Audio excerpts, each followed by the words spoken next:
Yo! Video games.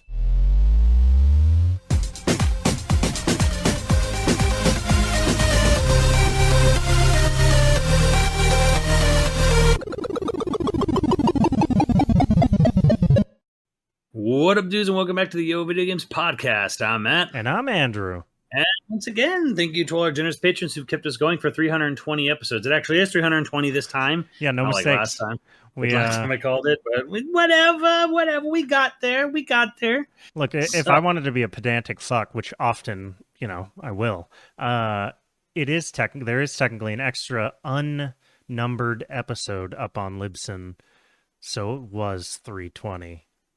Yeah, sure. So we were right then and now, officially. We're super whatever. cool. Whatever. But yeah, if you're interested in becoming a patron at any level, please check out patreon.com/YoVideoGamesPodcast. Dude of the week is DR9. Thank you, DR9. Thank you. Or Dr. 9. You might be a doctor. I don't know. I'm not going to make that decision for you. I'm a doctor. I believe in you. Or at least I play one. On TV. The internet. What the hell is a TV, you boomer? Ooh, okay. It's the thing that you're using for a monitor right now, you asshole. No, that's a monitor, not a TV. Everything's a TV. With the right attitude. Your phone's a TV. Your fucking toaster's a TV now. And it plays Skyrim and Doom. We have another sponsor. It's an important time of year for this sponsor, and that sponsor is Manscaped. That's and right. The if important if you want your Valentine's Day to be as smoothly, to go as smooth as Manscaped will make you, should definitely look into that because, no one wants hair in their food on Valentine's Day for that lovely dinner or, dessert, if you will. So I don't know why. I just had a visual of somebody like dropping trow and like their pubes just look like a bunch of chow mein. I don't know why that fucking popped out just like ugh. Yeah, no, I mean, like, this is the big league time. This is the big league time to take care of your fucking balls. That's right. If you're hoping for, a little post-holiday, post David Cage, Omicron Nomad Soul action on your Valentine's Day, make sure you're ready to go above and below. I mean, you're going to take care of your face, right? You don't want to look like Duck Dynasty, so why do you want your pubes to look like Duck Dynasty? He says that, and I've got a long beard. Well, no, I've got a medium beard. You don't got a Duck Dynasty beard like me. No. It's one thing if you have like, a Kratos-looking beard, but it's another thing, if it looks like a bird lives in it. So fair. You don't want to look like a bird lives in your beard, and you don't want it to look like a beaver looks like it's living in your trousers when you're trying to go for the other beavers, as you're fur hunting, like a, huntsman on the Hudson Bay. So that's a bit of a history joke for you. We can talk shit about huntsmen later too, given the weird announcements. Yeah. But I want to highlight the two best not best products, I'd say, my two favorite products for this. Like the thing that I keep going back to, we've now used most, if not all, of the products. I mean, we've got the most supple lips. Yeah. We have used the wipes.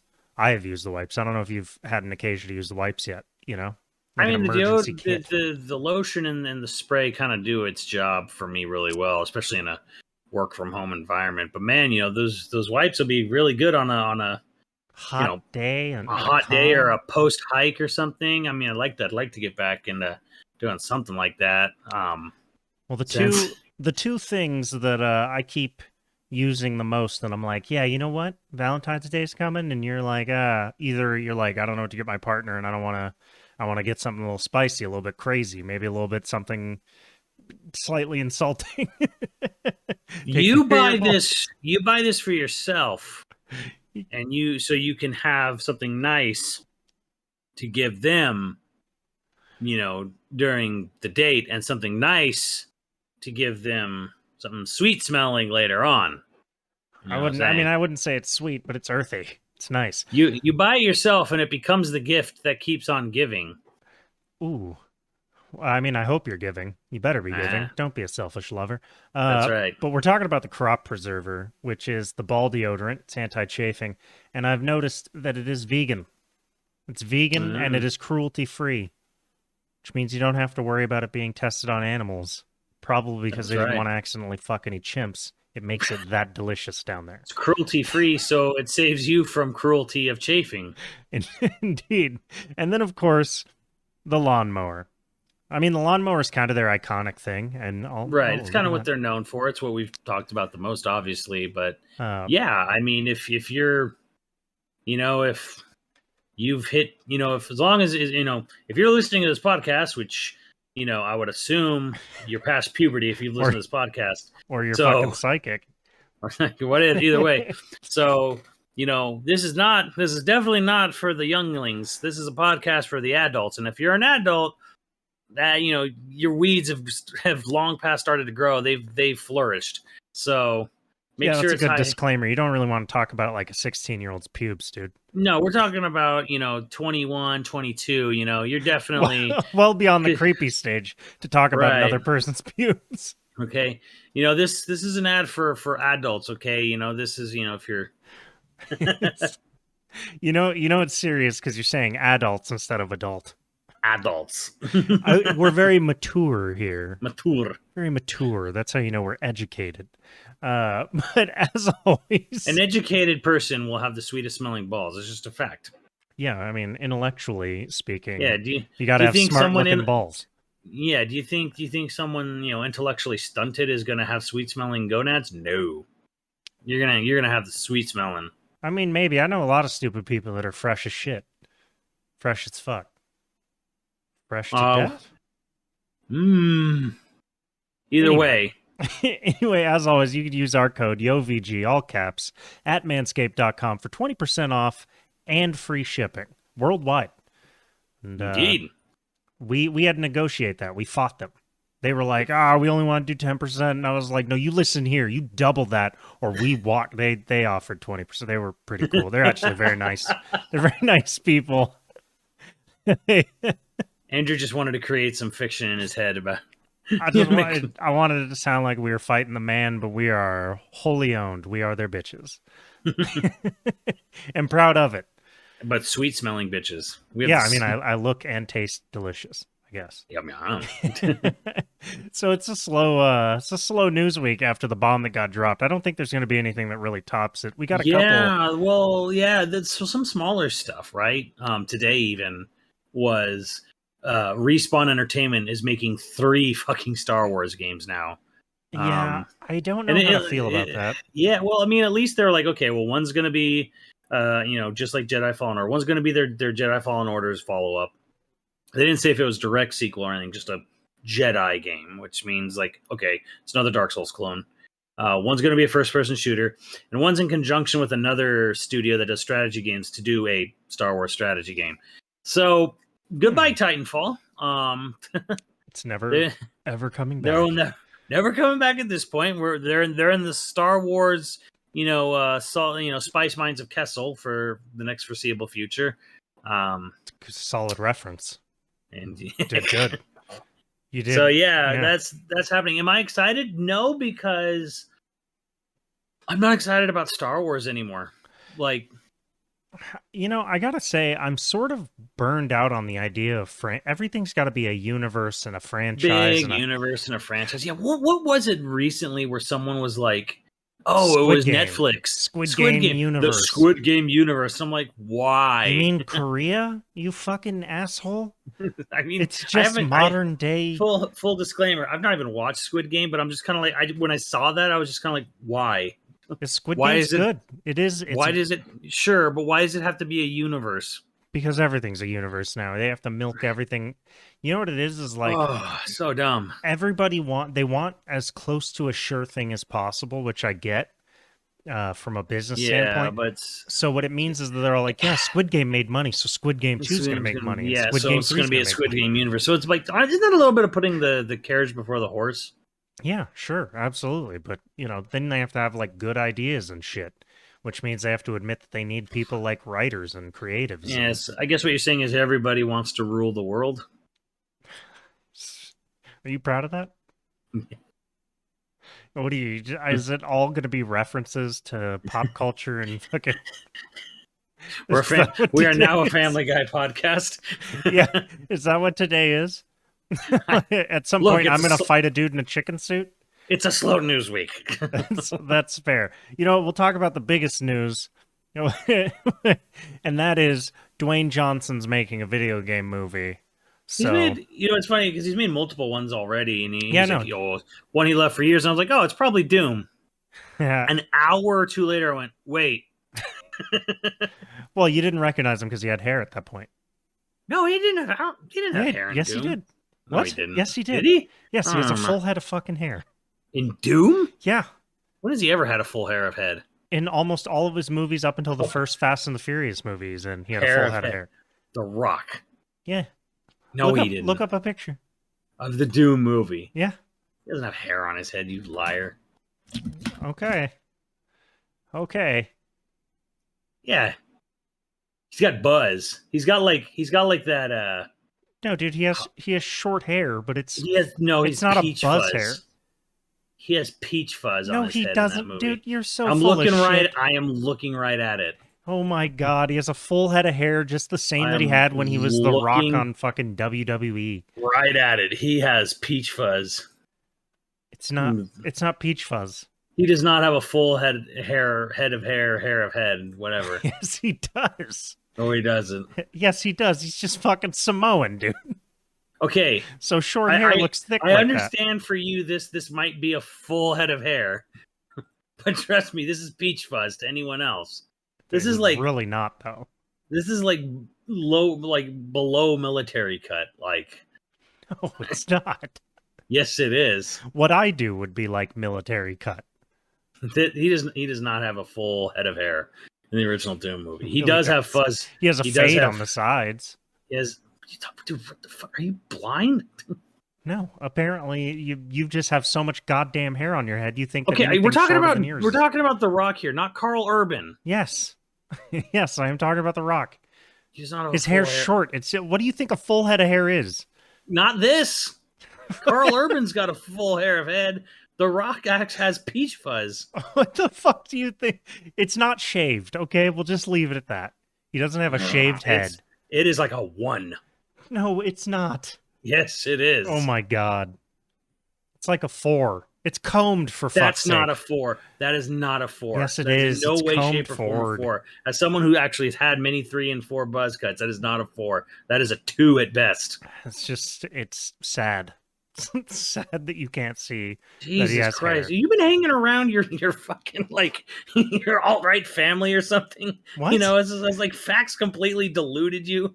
Like, what is this shit? Apparently, you're trying to exaggerate the fact that he has short hair into a buzz cut, and that's not the same thing. Dude, it is peach fuzz. Okay. The point is, Doom is a very old movie. It is old, actually. It's like before the Tooth Fairy. The Tooth Fairy's like when he had his like big rebrand. Yeah, I remember that, and I was like, oh, we're trying to soften his image or whatever the fuck. Yeah, it was his family-friendly rebrand so that he stopped playing villains. Bob Yeah. Iger was the architect behind that. Was it? Yeah, Bob Iger is Dwayne Johnson's mentor. No shit. Yeah, it was his mentor in the business. I forget the story about it, but basically, like, they met at some event, and Iger took a liking to him and started, like, giving him tips on his career, basically. Pretty good mentor to have, man. That's like being like, oh yeah, Jeff Bezos took me under his wing. I mean, yeah, Iger. Fuck, man. Whatever you feel about him, he definitely knew what people wanted and what deals to make and when to execute them. So, and he did it with, in even all the shit he did it without coming off as the villain, which is actually kind of a talent. Because like he bought the world while he was there, but somehow people didn't hate him for it.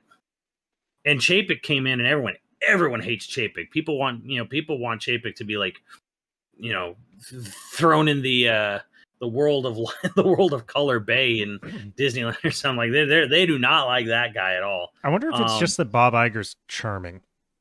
Well, I think it's also that Chapek moves very quickly and very so fast that it's very obvious when it's like, okay, Chapek is literally charging you more for less, like immediately is altering the deal, like Darth Vader in Empire Strikes Back. Like there's not even any time to sort of forget, because people forget. People have goldfish memories. Just another goddamn reference. I didn't miss it. So it's just with Chapek, it's just kind of like, oh, I'm in charge now. Okay, immediately take this away, then immediately reintroduce it with less of the things that it had and charge more for it. And it's like people did not have time to forget. So yeah, he's kind of a disaster. I mean, I feel like Chapek's not much different than Iger, like in principle and ideology. It's just that he's terrible at PR. And, I mean, there's timing. not a lot of CEOs that have a different ideology beyond make as much money as possible. For sure, but like again, when Disneyland raises its rates, you don't do it like the way Chapek's done it, where it's like immediate, and it's like you literally could like look a week ago and see there was more on offer for less. So it's like, yeah, but that is a theme park podcast topic right there. We're gonna do it. We'll do a theme park podcast. I guess I should. It wouldn't be hurt to bring up, because I saw it came out today. I didn't realize this happened because it was kind of like overseas. But at some point last year, the Pokemon company made an announcement with Universal Studios that they were going to have multiple projects in the works in the coming years for the Universal theme parks around the world with Pokemon. And I guess the first thing is in Japan this year, there's going to be a big parade with Mario and Pokemon characters. They already have the Mario Land. Well, you know what they need? They need a Poke Poacher's safari hunt. Well, here's the crazy thing. You give kids little light guns, and they go wandering through some tall grass. Weird thing about that is that I guess one of the rumored things for because Japan is kind of like a lot like Hollywood, where they don't have space. And one of the things they were thinking of doing was a literal tower ride where there's like 3 pillars. It's and all indoors, and you would sit down, and the towers would go up and down, probably not super fast, and there would be Pokemon in front of you that would appear, and you would try to catch them. Huh. And then one of them was a Pokemon Snap game, where it was, again, this is all using augmented reality, where it's like it's a ride with animatronics, but you're wearing a visor, and the visor has projections on it that makes it look like shit is running around, like the Mario Kart ride does have in Japan and will have out here. So those are a couple of the things they were thinking of doing, and that's for Japan. And I guess it's actually up in the air whether or not what they're going to do in Orlando, because that's the biggest area and it has the most space. And I literally read today Northrop Grumman literally sold a chunk of their land. I didn't know they had land out there. Oh, but yeah, they had land, like buying shitloads of land everywhere now. Well, they had a bunch of land out there near where Universal's building their third park, and they actually sold it to Universal so that they can use it for probably more storage space, cast member space, which leaves more of the rest of the land open for the theme park, which is kind of super interesting in a way. But apparently, because just as a little backstory, this is all rumored, and I don't know if we talked about it on the podcast or not, but whatever. Basically, the rumor was at one point, Universal. There's 2 parks in Universal in Florida right now. There's Universal Studios, Islands of Adventure, and then the third one is called Epic Universe. It had a much cooler name in pre-production, and they changed it to Epic Universe because they're idiots. You got feelings, apparently, yeah. What a dumb name. Anyways, it's an epic name. Stupid. Universal Epic Universe. Stupid. But anyway, so the rumor was that Universal Studios was going to get rid of their Kid Zone, which is comprised of Woody Woodpecker, American Tail, and Barney. And they were going to turn it into a big Pokemon land. Which and kids then, will love. Right. And I'm like, I don't think any kid on this planet knows who Feifel is. Excuse me? And I think Woody Woodpecker's a stretch as well. Brooklyn Nine-Nine brought Feifel back. What? Yeah, because that has a huge 3 to 5 audience. Yeah, I mean, And the other part of the rumor was Islands of Adventure was going to take the Lost Continent, which has already been chopped in half because of Harry Potter, and they were going to turn it into a Zelda themed world. And then but this was all going to be later, or maybe early. It was actually up in the air, and they were going to save Mario and Donkey Kong for the brand new theme park.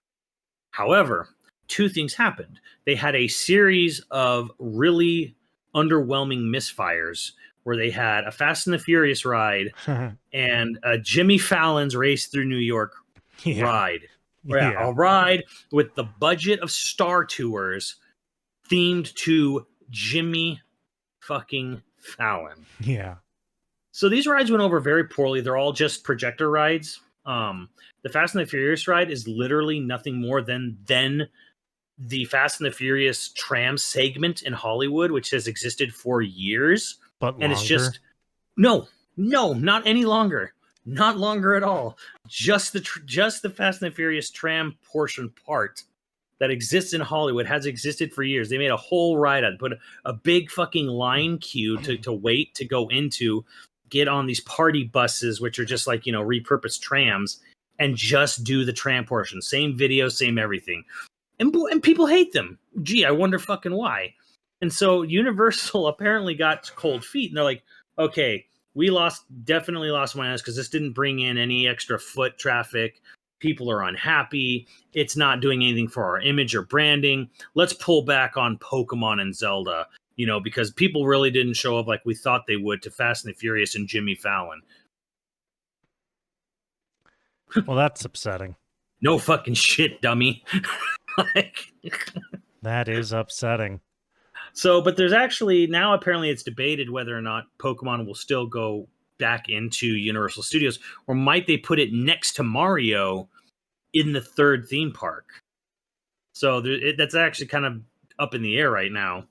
There's a lot of opportunity to do like a Pokemon Snap. You know how there's like the hidden Mickeys? Yeah, so I think Pokemon Snap is a big rumored one, and I'm like, yeah, why wouldn't you do a Pokemon Snap? That seems like the most obvious thing to do is to do a Pokemon Snap ride. Well, not even a ride, just like hide Pokemon, like full-size Pokemon throughout the park, and like let people take pictures of it. They actually do that already with Super Nintendo World. It's not Pokemon though; it's Pikmin. There's hidden Pikmin all over the Nintendo area of Super Nintendo World. It's not nearly as cool as Pokemon, but it's still pretty cool. It is Miyamoto's little love child is Pikmin. He loves his little Pikmin. So, how many real love children do you think Miyamoto has? You think? Probably not that many because he's a workaholic businessman in Japan. Yeah, and the Japanese population is dwindling, and it's sad. So okay, yeah, yeah. Oh, and other rumors. It's nothing. Again, everything I just said is all alleged, all rumored, nothing confirmed, nothing official. I just want everyone to make sure that that's known. But something more close to home and something you might be a little more familiar with. You've probably been to Universal Studios Hollywood, so you know the layout of the place, right? Yeah.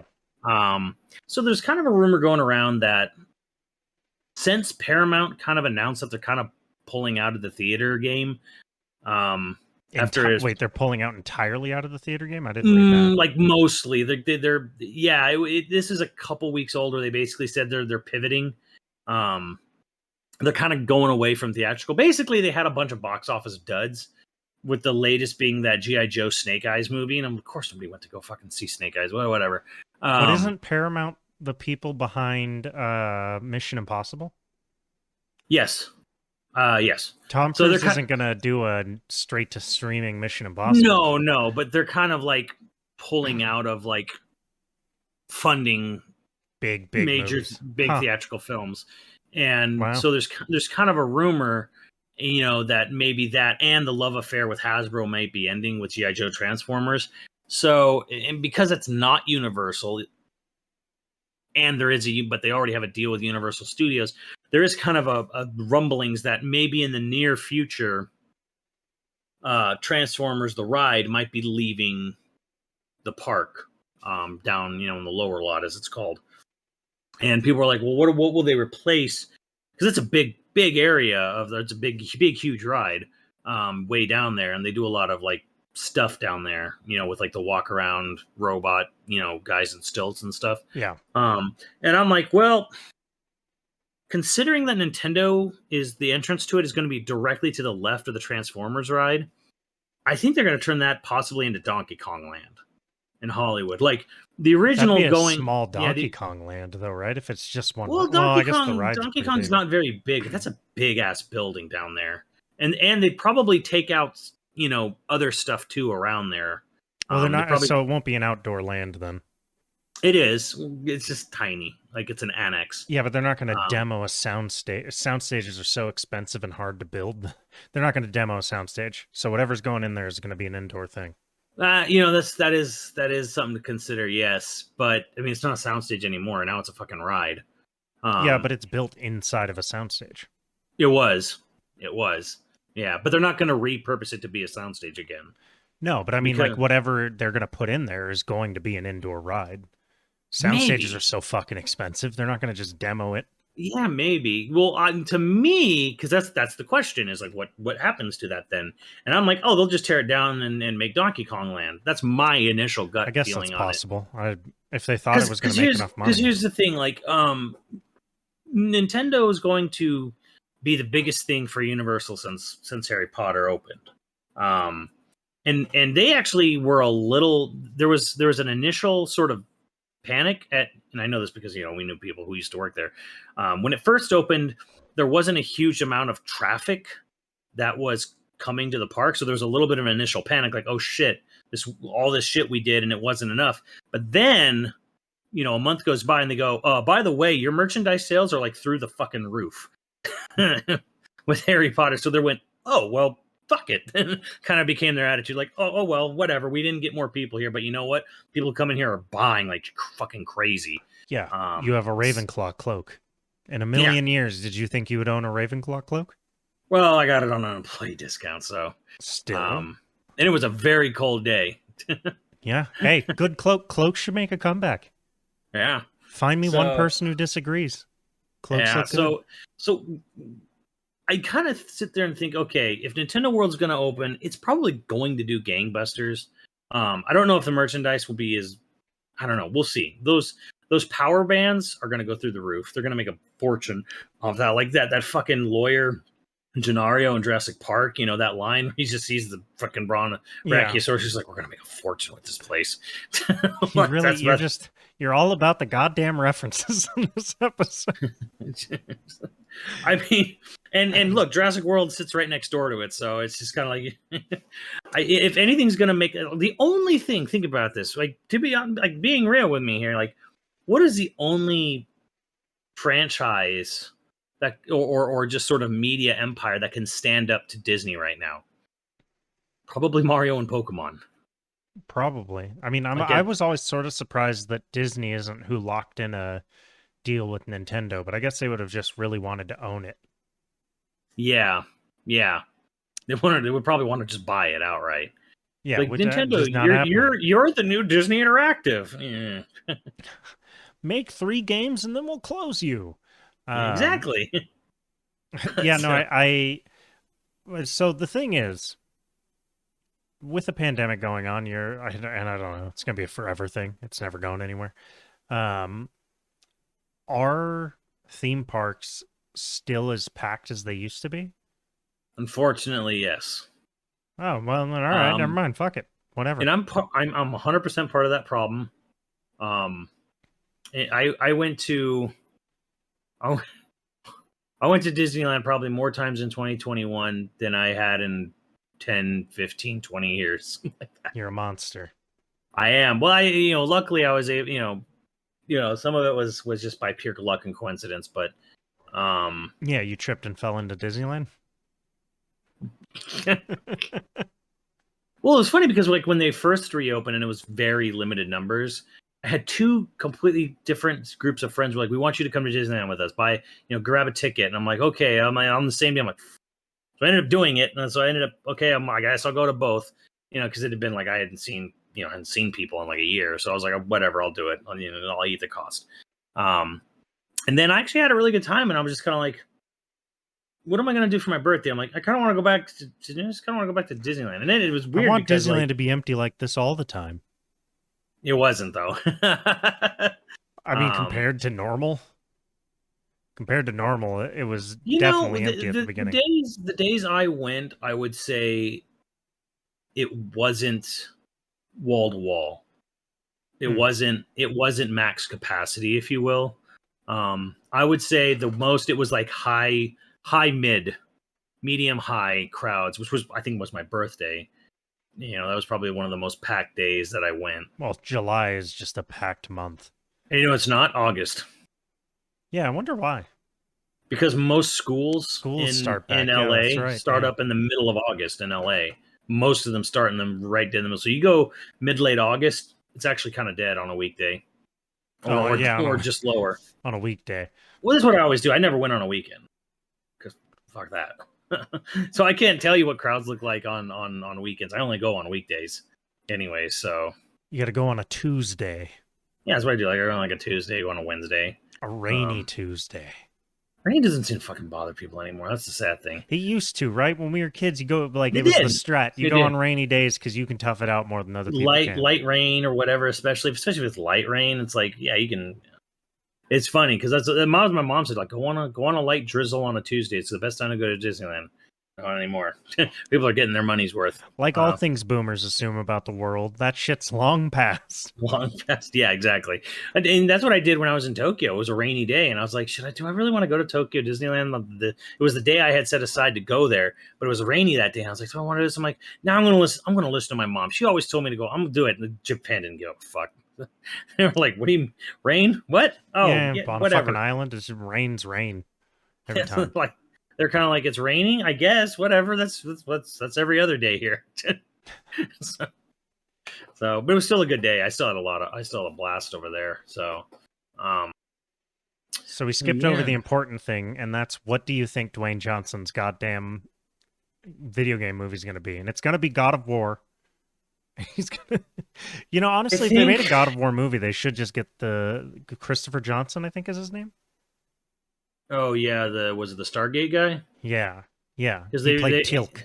It still is bizarre to me to this day because he replaced T.C. Carson, and T.C. Carson was pretty upset about it because they didn't tell him, and I'm always confused by it because I'm just like, did the new guy do a worse job? Or no, not at all. I'm just like, they just replaced the guy for Kratos with another guy who sounds like Kratos.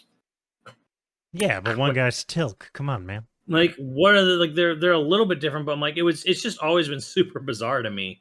It's kind of like when they recast all the Final Fantasy VII actors for a remake. Other than Barrett was a big change, but like some of the Cloud and Sephiroth was just kind of like Cloud, especially. I'm like, it's different and it's good. I just don't know why they changed it. I'm like, no one was complaining about the older cast, but they just replaced the cast.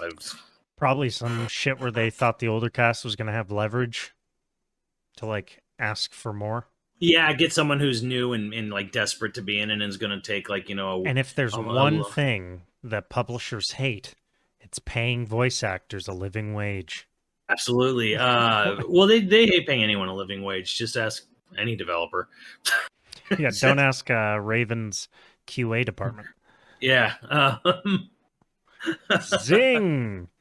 Well, apparently someone jumped in immediately. There was another game developer who was like, this is actually not as bad as you think it is. Like, this is actually much, much better for the game development overall. Yeah, there's a bunch of companies that do this. They silo. Well, they're saying like incorporating the QA into their necessary departments. He's like, this is going to make game development way better than having all this shit done by all these different departments and then put together, and then they give it to like this whole separate block of QA people, and anything they find wrong just goes into a nebulous sort of black hole of feedback where they just like, oh, whatever, fuck. If you're like having the QA there on the ground floor as it's being developed is better in the long run because they can like, they're there with the team and they're catching stuff with the team as it's happening kind of thing. So I don't know. We'll see. It to me immediately came off as like, oh, this is union busting to me. That was my immediate thought. Oh yeah, they just want to split them up so they can't communicate.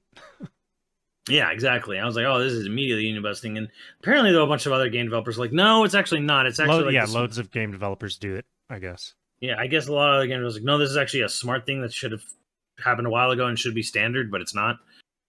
So all of game development should unionize at this point because I mean, I'm sorry, but you guys have been screwed over so much by the publishers for so long. Like, and because I'm not, because some people are like, oh, it's a political thing to say, how you feel about unions. I'm like, look, here's my political soapbox. I'm like, a unions is an admittance of failure of management, and failure of like the company to adequately run or employ correctly. So it becomes necessary when you have a cesspit like Activision. Yeah. Who's not there. I mean, no company's really there for your best interest, but Activision is like actively going out of its way to be against your best interest as an employee. So it's like that's why you need to unionize, and they should unionize. And it's like, frankly, like they've been getting screwed over real hard, for a real long time by these major publishers at this point. So it's like, kind of feel like they all should be. Game development's been a harsh industry for a long time. And it ballooned and quickly became a multi-billion-dollar industry. It became as rich and powerful as film, but like more so.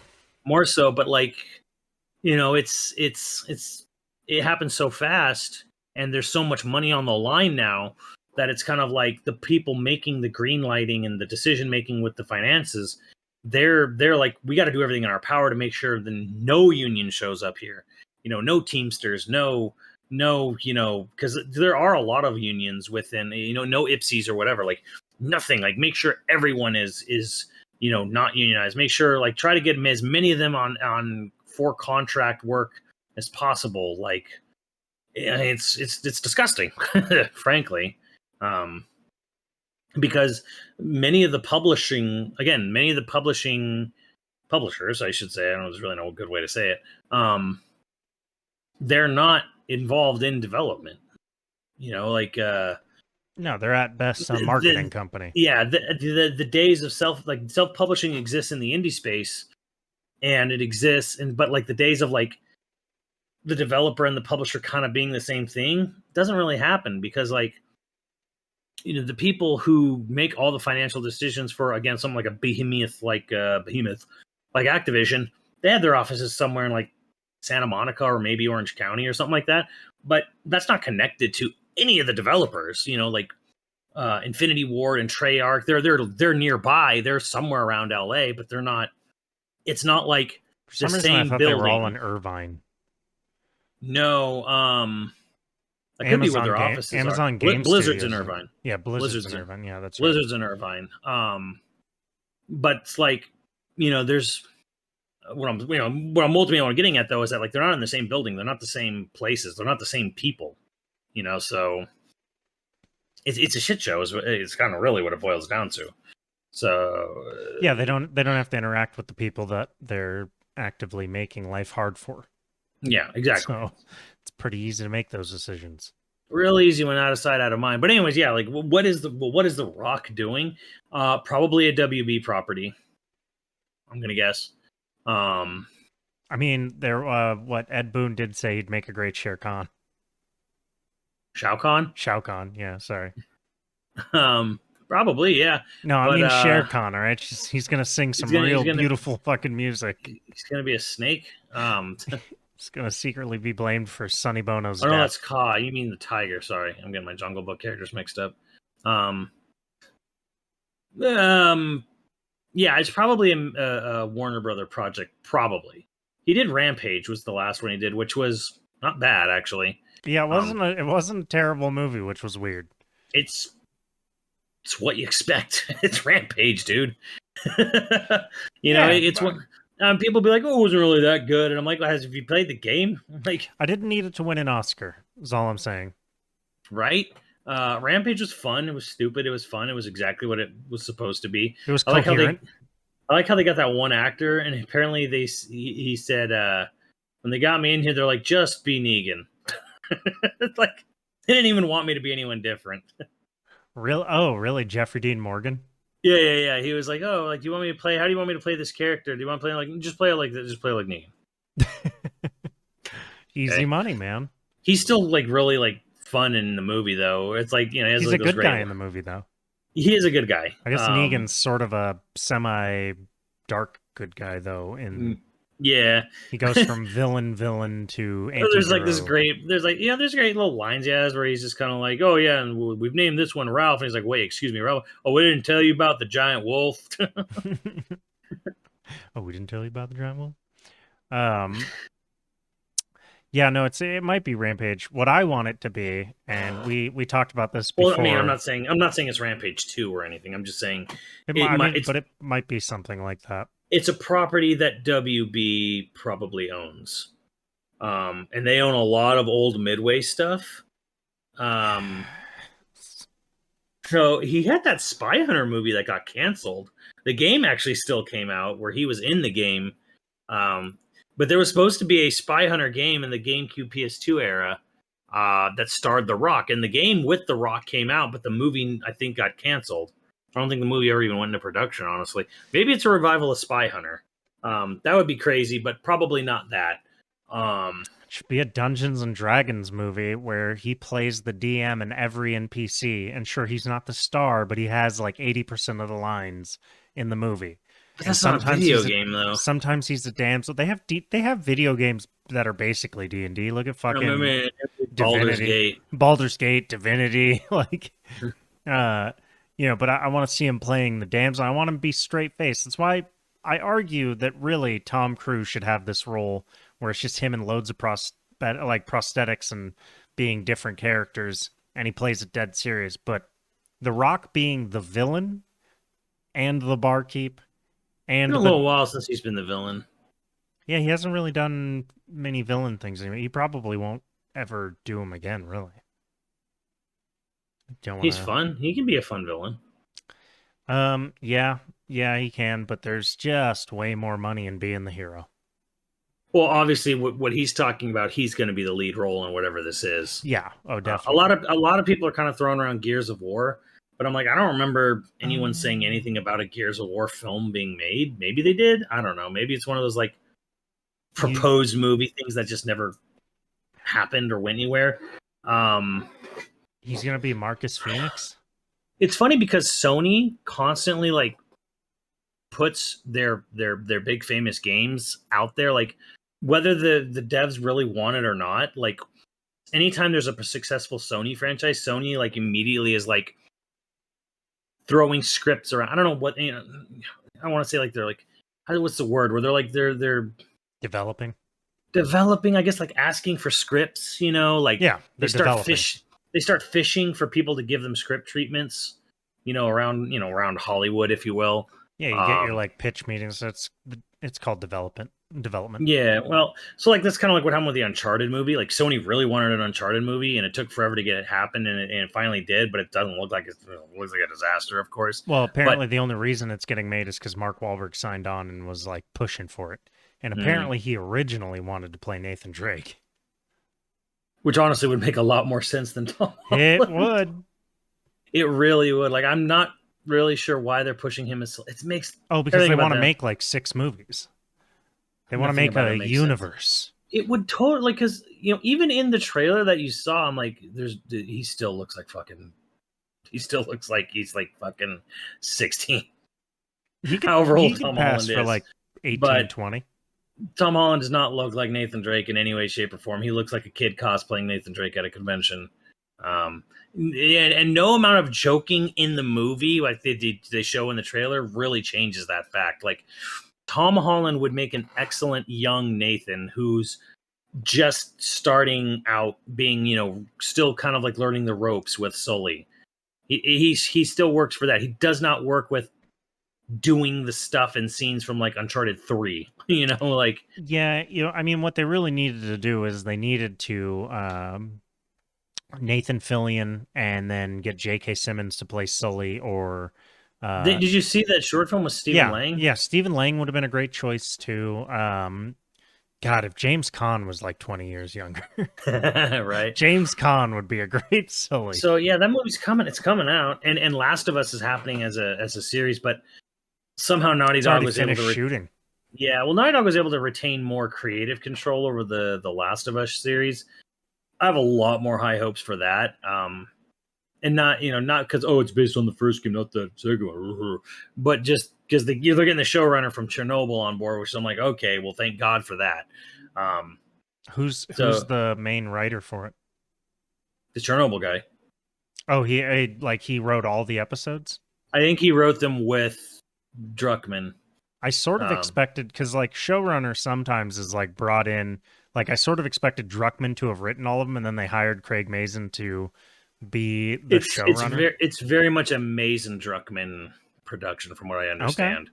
I do that'd think be pretty cool. Druckmann's probably lead writer on the scripts, probably. That makes sense. Um, And Mazin's so just making sure it's going to work as a series. I think he still has writing credit, though. I think. Oh yeah, Um, so yeah, I have a lot more high hopes for that. interesting. But just then that and Sony's here's the thing: a lot of people probably don't know this. Sony already is floating around a Ghost of Tsushima film, Yeah, not shocking at all.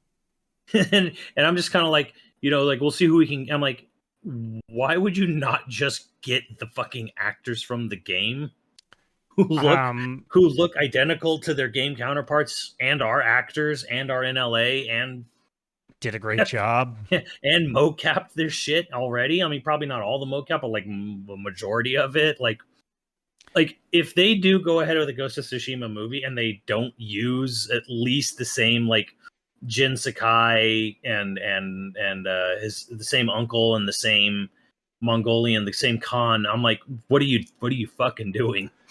It's because they want to use the one who I love this actor, and I'm blanking on his name right now, but they want to use the one guy that is used in every samurai film. He played Scorpion. Oh yeah, for the new Mortal Kombat movie. Yeah, you mean? he's like the go-to, because he's badass and he's a great actor, but he's like the go-to, like Wasn't it samurai Sub-Zero? badass. Was it Scorpion or was it Sub-Zero? One of them doesn't speak much in the new Mortal Kombat movie because the actor's really good, but he doesn't really speak English. Joe Taslim? I don't know if it was Sub-Zero or Scorpion. It was one of the two. Both of them speak English pretty well. Joe Taslim speaks less English than. I remember reading that somewhere where there was like, well, like it's this character doesn't have many lines in the film because they can't, they don't really speak English. Like they're not like, it's a second language at best, and they're not fluent. I'm like, I don't know. I mean, neither of them have too much trouble with English. Joe Taslim's in Warrior, and he speaks English in the entire show. Although he's a quieter character in that show too, so maybe I could just be mixing it up with an older film or another film or another, some other MK thing. I don't know. But that's just I just vaguely remember hearing something about that, like the reason why one of the two in the new movie didn't really have any lines was because they don't really speak English. I remember that about this character in the original Street Fighter movie called Sawada. So he's in the movie, the game, the movie, the game, the movie. So there's this random character called Sawada, and it's like, why the fuck is this? He was just like he's just like this random guy who he gets like name dropped once. He has like one or two lines in the movie. Apparently, he was the guy Capcom handpicked to be Ryu for the Street Fighter the movie with Jean-Claude Van Damme, and like they're insistent because he was like a big name actor in Japan, and he knew like no English. He couldn't. Even the director was just kind of like heard a couple lines. He's like, "This is not. My God, we're gonna have to like dub him over or something." And so they ended up basically like it was a big fight because that movie was a production nightmare. But yeah, it was this weird thing where like this character he got replaced to this other character called Sawada because they had way too many lines that Ryu and Ken are supposed to be speaking to each other. Because they're like the comedic duo cops in the film. Yeah, the buddy. So this character Sawada, which was Capcom's golden boy to be Ryu, and then like the Hollywood was like, no, he can't. He doesn't speak English like at all. So Yeah, And do you think apparently that just movie was a nightmare to make because Jean-Claude Van Damme brought his A game? well, Jean-Claude Van Damme was on like fucking 20 grams of coke a day making that movie. At least. Like, What? no, there's like an actual You can amount, and go home. it's like it's obscene apparently. Yeah, Like he that was just dude he was coked out of his mind the entire lived production. hard. You know, and he was while he was banging Kylie Minogue or whoever that actress was who played Cammy, who apparently was really super nice, and everyone hated working with Van Damme, but everyone said like at least the actress who played Cammy was really sweet and gentle to work with, and I'm like, so why was she banging Jean? Well, whatever. I mean, look at that dude. What? Dude was doing the splits. He was like, the roof comes down in a storm. He just does the splits and holds it up. That's He's impressive, still but when fucks. you, I mean, it's impressive, but man, if you're an asshole, you know, I don't know. Like, And he was also whatever. one of the biggest stars of the time. Whatever. Jean-Claude fucking Van Damme. Like, I don't buy the excuse. That would not, wouldn't be enough. Wouldn't be enough if you're a real pain in the dick to work with. he does that. He does that little dance coming up to you. All of a sudden, does the splits on the floor. Next thing you know, you're sucking his dick. Yeah, maybe for like maybe for an easy slut like you, but It's like hypnosis. He gets you. Not me. It's a trick.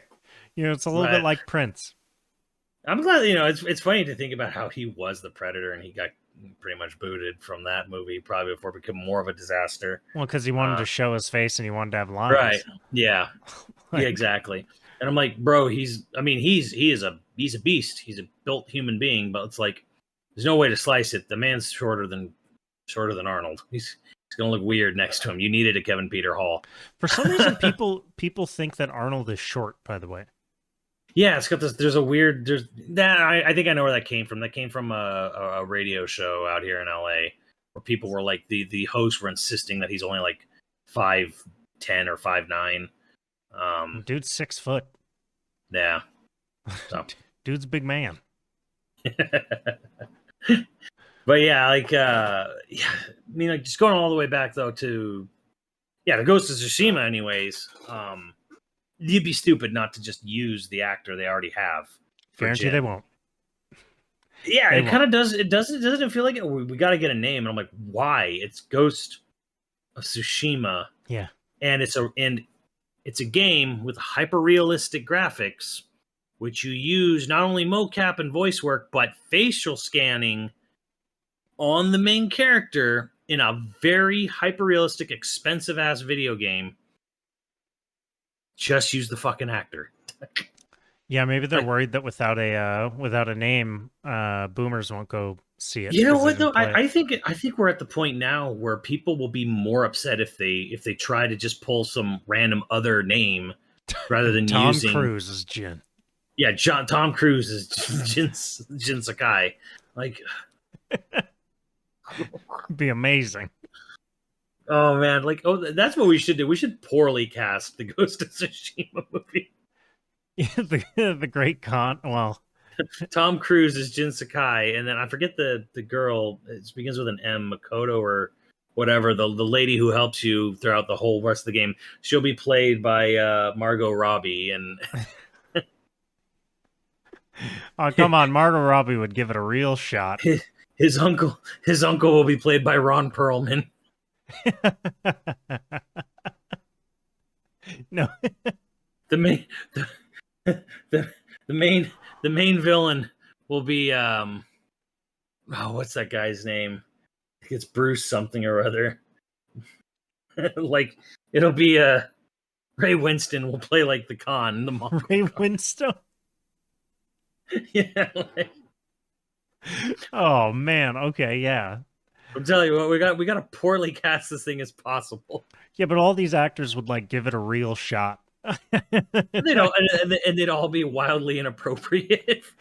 Yeah, it's the Ghost of Tsushima. Get all the whitest people you know in Hollywood. Like when I think of like poorly cast, I think of like the worst possible choice, not somebody. I'm not talking about like Neil Breen or something, but like Paul Blart as the Great Khan. Oh yeah. Kevin James. Kevin James. That's a fucking bad casting. Danny McBride or something. Danny McBride might fuck. non Ghost of Tsushima. Hey, people. I mean, yeah, he wouldn't be the right casting And that's choice the for it, crazy. That's the crazy thing too, because like it's Ghost of Tsushima. There shouldn't be one single white person in that movie. Like, period. It takes place in like 1200s, and it's about a tiny Japanese island being invaded by Mongolians. Not one single white dude or woman should be in that film. Period. For any reason, for anything. Like, I don't know. There'll be like a fucking. which I don't know how they're going to do that because it's Hollywood, and Hollywood is still racist, no matter what they might pretend to think they are. Yeah, there's got to be like a Portuguese missionary or. That didn't even happen. That didn't happen until the 1600s. That was 400 years later. Yeah, I'm not saying it's going to be accurate. I'm saying Oh my they're god, going to find a way. We're going to the Mel Gibson school of historical accuracy here. Yes, we are. I'm going Dude, to watch Braveheart after this. Okay, for real though, if they did pull that shit where they're like, oh my god, who's like, here's Ryan Gosling, is going to play the Dutch missionary, who becomes Jin Sakai's friend. I'll be like, fuck this movie. You wouldn't watch Ron Perlman try to carry a movie that is total. Ron Perlman I'll go out of my way to pirate it at that point. Like I would not, on principle, give money to a film. I would. Charlie Hunnam is Jin Sakai. I mean, the obvious joke is Chris Pratt. I didn't make that joke because it's too boring at this point. But yeah, like it's funny to me that their Sony wants to fast track a Ghost of Tsushima film, and I'm like, you want to fast track a film for Hollywood? It's going to be a tentpole movie, no matter how you slice it, with no white people, none, zero. You're going to have to get what they'll do is they'll fast track Horizon Zero Dawn. Yeah, I'm surprised. They probably looked at them and that's too expensive. They're probably like, nobody's going to like mecha dinosaurs. Yeah, well, yeah. You're wrong. If you really think about it, like sci-fi still has kind of a problem selling. Like, unless it's Marvel, like real hard sci-fi still has a problem kind of doing well. Like Dune was like, it was good, but it didn't save cinema like Spider-Man did or whatever.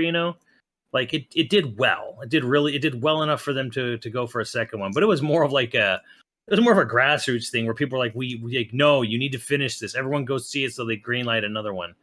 Yeah, I've sort of wondered about that because sci-fi is still sort of one of the most popular genres. Like people will say sci-fi is their favorite. But sci-fi is also just not approachable. Yeah, it's a hard sell at the Blockbuster, theater, Yeah, but like people will rent that shit or watch it on Netflix or whatever for no reason. Like they'll just watch it. Mm-hmm.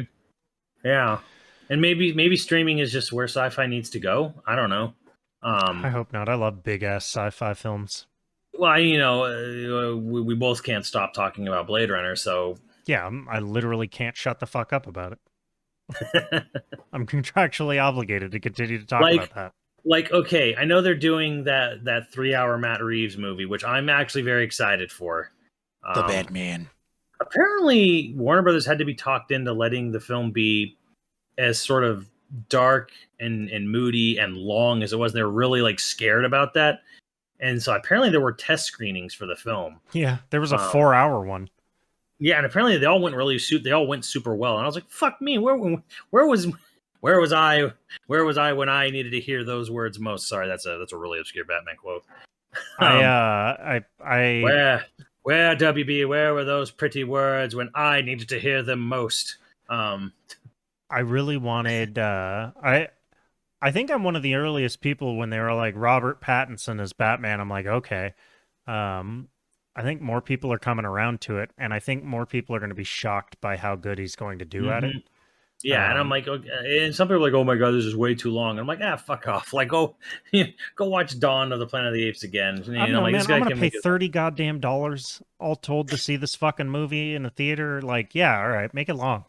Well, fuck out it's either that or wait 45 days for HBO Max. But like, anyways, my point is that back when Christopher Nolan, before Christopher Nolan was secured for Batman Begins, they were floating around 3 different ideas for a Batman film, you know, post Batman and Robin. And one was called Batman Triumphant, which was going to be a 3rd Schumacher film with Harley Quinn. That would have been a disaster. Or it would have been amazing because Harley Quinn is fabulous.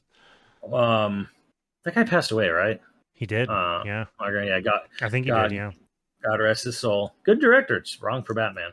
Also, supposedly just a wonderful dude. Yeah, apparently really, really, really great to work with. Yeah, I don't know very much about him in general. Every time I saw a movie of his that wasn't Batman, I was like, you know what? He was just wrong for Batman. So that was one idea.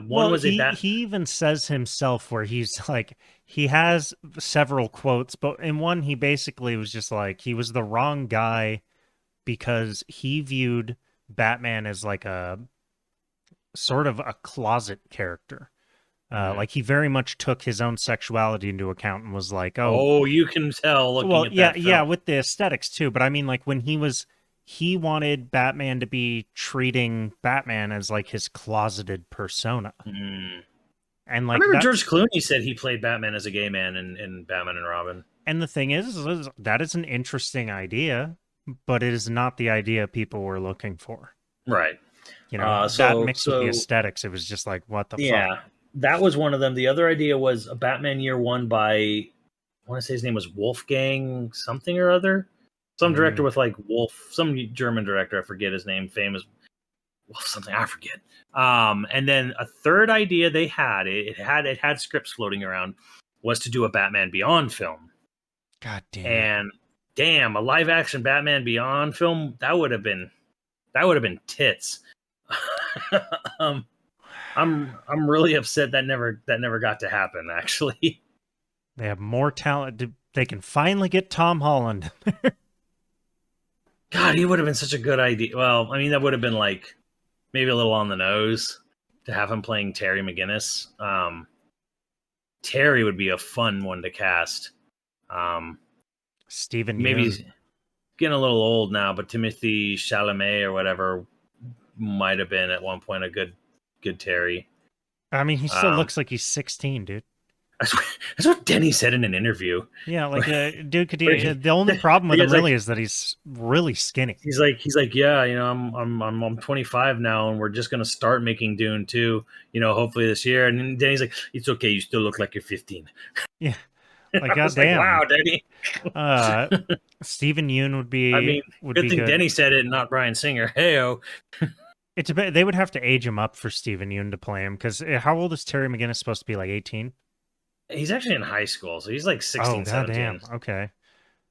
You could do an older one. I don't think that would be a problem one way or the other, but he's supposed to be like on the edge of becoming an adult. 17 would probably be like right around there.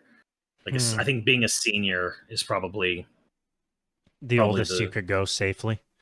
I mean, safely you could go older. I don't think it would be a problem one way or the other. You know, like nothing has to be rigid. I don't think you have to rigidly follow, you know, the show. But you know, in the show, he's considered a high schooler. You know, somewhere either a junior or a senior.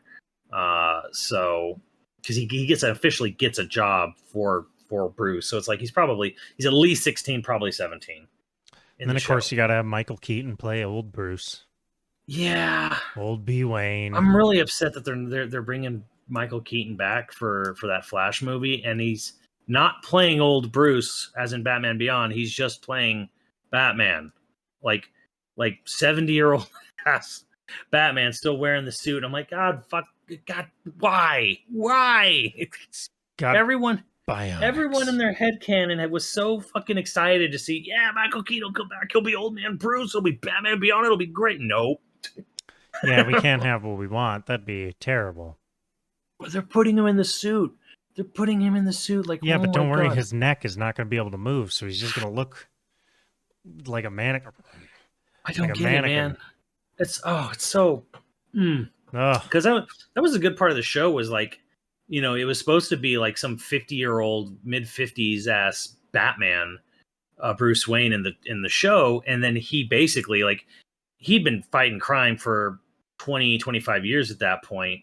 So he has like a fucking mini heart attack in the middle of a, of a rescue op where he's trying to rescue some whatever debutante who's been kidnapped for ransom money, and like he's fighting, but then like he just breaks down because he has like a mini heart attack, and then like he literally like as he's getting beat to death, he just grabs a gun and points it at a guy to get him off him, and that basically shakes him to the point where he's just like, I'm too old, and he just gives up. It's like, never again. It's such a good opening to the TV show. Like the part where like this guy's like, growing up, we were always afraid, the bad, was going to get us, but now, I see you're kind of like, it's like, and now we know you're mortal. And then like he pulls a gun on him, and then he's just like, the criminal's like, oh shit. Like, I fucked up. Fucked up. He doesn't kill him in the show because it's a show like for kids, but like this is great scene of him, like, he takes off the mask, he leaves the air, and he's like, he just takes off his mask, and he's like, his hands shaking, like Tom Hanks in Saving Private Ryan. He's looking at the gun he's holding, and he just like drops it, and just cuts to him putting the suit up in the closet in his Batcave, and he's turning off all the lights, and he just says, never again. And I'm like, great, fucking awesome. Like this is such a good thing. And then just cuts to like the cyberpunk future, this dystopian, everything's high tech, but it's still fucking dystopian. Crime didn't go anywhere, kind of thing. Like, such a good setup for a movie. God damn it! Yeah, they could have really done something there. All right, final thoughts on Slow News Week. Any random? Oh, they have the Halo trailers coming out this Sunday. Yeah, Nobody's gonna watch Sunday. it on Paramount Plus. Yeah, well, everyone will watch the trailer. No one's gonna watch it because it's on Paramount Plus, except like I said, the Star Trek geeks who pay for it. Yeah. Do we know anybody that has Paramount Plus? I don't know a soul who owns Paramount Plus. And the funny thing is, like, Dan does. Dan loves Star Trek. The only thing I can think of, but the Star Trek is like on Netflix. I don't know. Maybe it's not anymore. But I was like, man, the only thing that'd be there, like maybe I want to catch up on Avatar or Korra, but I'm like, that's been on Netflix. Actually, Avatar got like a big resurgence because of Netflix. So much so that they're doing a stupid ass fucking live action show. That's right.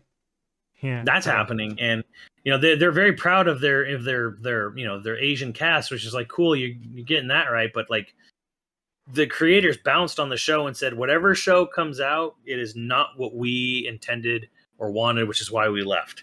So the creators of the series are all like, whatever was going on with the live action remake, they're like, we're not, this is not what we want to do. This is not what this is not ours. It's really promising. Like, yeah, they're like, this is not our story. This is not our story. This is not our vision.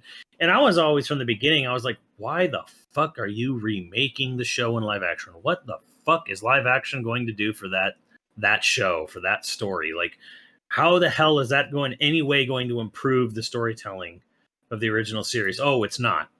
So, like, even if the effects are good, like, what the fuck is that going to do for that storyline that wasn't already done well in the show? Nothing. I mean, live action definitely attracts a bigger audience, though. It does, but it to me, that's sort of like, well, fuck them. Like, have them watch the show. Like, like people will come around eventually, and more people like us are growing up and are way less hesitant towards watching a serious or a serialized TV show that's animated any longer. So that's the one thing Paramount Plus does have, is they did establish Avatar Studios. I think that's what it's called. It's an entire studio all about Avatar shit. Yeah. So Mike and Brian, the creators, are the heads of the studio, and they're doing a bunch of different projects that are canon in-universe animated features. Unfortunately, they want to do a theatrical film, but like Nick and Paramount and their Viacom and their infinite fucking wisdom, of course it can't be hand-drawn, for whatever the next movie is. Oh no. But apparently there's a lot of stuff going around where I guess they want to do, they were asking for like engineers and certain types of animators where they're like, we are not trying to do a CG film. We are going to try to do something that's much more like Spider-Verse or something more like, if you saw the Disney short Paperman. Yes. Yeah. So something much, much more like where, yeah, it'll be 3D CG, but much of every frame of the film is going to have like hand-drawn stuff over it. Well, that's kind of cool. So yeah, they're going That'd be for a cool, much yeah. more unique, I guess, look on it. Like they don't want it to look like fucking Big Hero 6. So I mean, nothing against Big Hero 6, but it looks like every other fucking CG movie. Like, like how a lot of video games have that. Remember during the 360 era where it was like everything looked like an Unreal 3 game. Yes. Like you could just tell, oh, this is an Unreal 3 game. Yes. Yeah. Like Disney movies, starting with like Tangled and especially Frozen, all the Disney animated features with humans, they all look like they came off the same fucking engine. Like they all, and they mean they kind of technically did, but like it has that sort of like, oh, it looks like this looks like an Unreal 3 game kind of look to it. And people might still get mad at me now, but I remember at the time I said Big Hero 6 was very okay, and just like loads of people getting mad at me about that. It's funny. Me and Dan, speaking of Dan, we went to go watch that movie. Like, we're like, yeah, let's go see it, sure. And we came out like that was okay. Yeah, it was okay. And there was just like a bunch of people at the time, and I can't think of them off the top of my head, but they were in our friend group. They were just kind of like, no, it's great. No, it's fantastic. No, Pixar's never missed. No, it's not even Pixar. I know. It's fucking. That's my fucking point. It's the most generic ass generic. It's fine. It's okay. It's okay. It's Spider-Verse is like a milestone kind of movie. You know, Spider-Verse might be one of the best animated movies ever made. It really might be. It really could be. It's a milestone for technology, animation, good storytelling. Like, you know, like everything about that film was firing on all cylinders. Great soundtrack. Like, yeah. So, God, I just getting goosebumps thinking about the sound design, because like remember Prowler had his own theme, which was like that really like scare, like like every time he showed up. So it was just like this insanely cool callback anytime he was around, where like the music was like this creepy element to the character. And like it subtly plays when like you find out who Prowler is, and it's like, this is really remember when soundtracks were like integral to the film kind of thing. Important? Yeah, I do. Yeah. So yeah, that before everything was Hans Zimmer. Yeah, well, I mean, not like Hans Zimmer's bad. He's not bad. Great. It's just that everything's Hans Zimmer. It does seem like people are like using him like all the time now. Everything. And he was brought in last minute, like 2 weeks to do all the Blade Runner. And he's okay in Blade Runner. I think his music's fine. He's a genius. It was the one guy Denny usually works with who did the soundtrack to Blade Runner. Apparently, like, didn't come together at all, and Hans Zimmer was brought in like extremely last minute. Like they wanted to get Vangelis back, who did the original soundtrack. Yeah, and Vangelis wouldn't budge. They're like, no, I've already done it. I'm not going to do the same thing again. And I was like, God damn it, I've already done it. I don't like money. I don't like money. I don't want to do one of the greatest fucking films of all time. Yeah, that's so annoying. But anyways, yeah. And I don't know, here's a weird random film trivia. I think it was James Horner or James Newton Howard, I'd have to look it up, did the Peter Jackson King Kong movie in its entirety. In fact, many original theater posters and standees still list him as the credited composer. Oh, I'm sorry, not him. Howard Shore of Lord of the Rings did the soundtrack to King Kong. I was going to say, not surprising considering. Right. But apparently they got into this huge argument, like something about it Peter Jackson just didn't like at all. And extremely last minute, like weeks to go, Howard Shore was replaced by, I forget who it was. It was either James Newton Howard or James Horner, one of the two. Which I always found the weirdest fucking thing, because then Howard Shore came back for the Hobbit movies. I mean, they might not hate each other or anything. Yeah, it was just, well, apparently there was a huge fucking argument with, was it James Newton Howard, who did Avatar, was like the last film he did. But apparently he got in this huge fucking argument with James Cameron, because working with James Cameron's never a pleasant experience, apparently. And apparently they didn't work together until they came back for Titanic. It was like the guy who did Aliens, and he did Aliens really fast because he was brought in last minute for it. And I guess him and Cameron had it out. James Horner had it out for a while, and they came back together and patched things up for Titanic and Avatar. It's cute. Love a love story. It's just a weird thing to think about, like, because like we don't get to hear that, so we don't hear Howard Shore's King Kong. I don't know what it sounds like, and we don't get to hear, what some of the we wouldn't get to hear what the original Blade Runner 2049 score sounded like either. Yeah, we don't.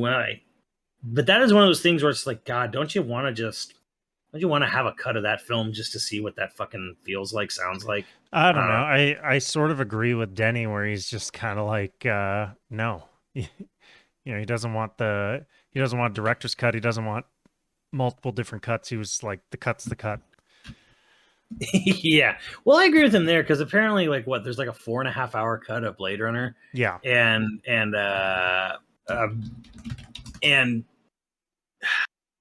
he basically said no. Like, is there ever going to be a director's cut? And he's like, no. He's like, you wouldn't. He's like, it's mostly just a lot of filler scenes. It's a lot of redundancy. He's like, it's not good. Like the film I put in theaters is the film I wanted. A political answer and probably the right answer. Yeah, Johan Johannesson was replaced on Blade Runner. Explained that he decided to replace his original composer because he believed Blade Runner 2049 needed music that sounded more like Vangelis. Villeneuve and Johansson previously collaborated on 3 films, including Arrival. But oh man, the Arrival guy would have been so awesome for Blade. Well, I don't know. Apparently he wasn't. He's this thing I will say is that making movies is a laboratory. It's an artistic process. You cannot plan things. Johan Johannesson is one of my favorite composers alive today. He's a very strong artist. But the movie needed something different, and I needed to go back to something closer to Vangelis.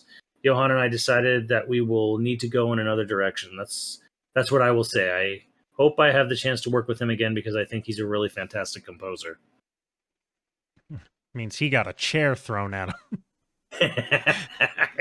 All right. On that note, that's our slow news week episode. Not a lot of big things happened. We'll see. I mean, we're gonna get more Star Wars games. More Star Wars games, and we're getting ever closer to E3-ish time of year, and more is going to get announced. And yeah, there's a lot. I think there's a lot of people kind of like really hoping for February to be a big announcement month. We're gonna find out. There's a lot of rumblings for a Nintendo Direct. There's rumblings even for a Sony State of Play. Funnily enough, as someone has joked, like Microsoft could announce, their own E3 tomorrow. Like that's true. They have enough titles now, or they have enough developers now. Enough developers and studios now. It's like Microsoft can host its own E3 anytime it wants now. They basically were doing that at E3. They were carrying that shit on their back. Yeah. So, slow news week. It might be a couple of slow news weeks, honestly. Okay, we'll finally do Brostrology next week. God, game Brostrology. Can we go back to like why I can't get into Western RPGs? I guess that's fine. We can also go on that. I'll try and convince you why Western RPGs are good. I don't think they're bad. I just can't get attached to them. Because you love anime titties so much? No, I mean that's the common thread. But like, no, I mean if I loved anime titties that much, I'd still be playing Guilty Gear Strive. Heyo, I saw that Bike and Release trailer, and I'm still not really going back to that game. So yeah, a lot of titties in that. Oh my God, Jesus Christ, they're obnoxious. Speaking of big ass titties, I just have to say, I just have to say this was funny. I saw this right before we recorded. There was a guy, kind of famous guy. He got his video taken down on YouTube because of the thumbnail, and the thumbnail was just the official released art for Biken, not altered in any way, shape, or form, not zoomed in, nothing. Just the picture of Biken used as the thumbnail. that they released officially like yesterday for biking, and YouTube was like, "This violates our sex and nudity policy." Well, Like, you can't do that. Maybe biking. and Biken's titties have grown way too big. They're so big that YouTube flags it on principle now. You know what? You better not let Steve hear you saying that. No such thing. No such thing as titties that got too big. I mean, Oh no, dude! I was having this conversation last night, and he came into my chat and was just like, "What?" And like, of course, he's like, "There's nothing wrong with that. There's wrong with that." And it's like, Bojack loving big ass titties. he does have big ass titties. And I'm just kind of like, look, they look big and they look fake. And I said, and I made the whole argument. I'm like, fake titties, they don't feel good. He's like, there's ways, there's good fake boob jobs. I'm like, God damn it. God damn it, Bojack. All right. He will stand the titties, fake or real, no matter what, no matter how big, no matter how obscene. He stands everything. That's true. All right, our producers for this episode are The Arnett, Screwnami, Top 35, Hyper Viper 89, Hockey Kong 64, Ziggy Z, Online Persona, and Miles XVS. Thank you, dudes, and we will catch you next time. Hey, dudes.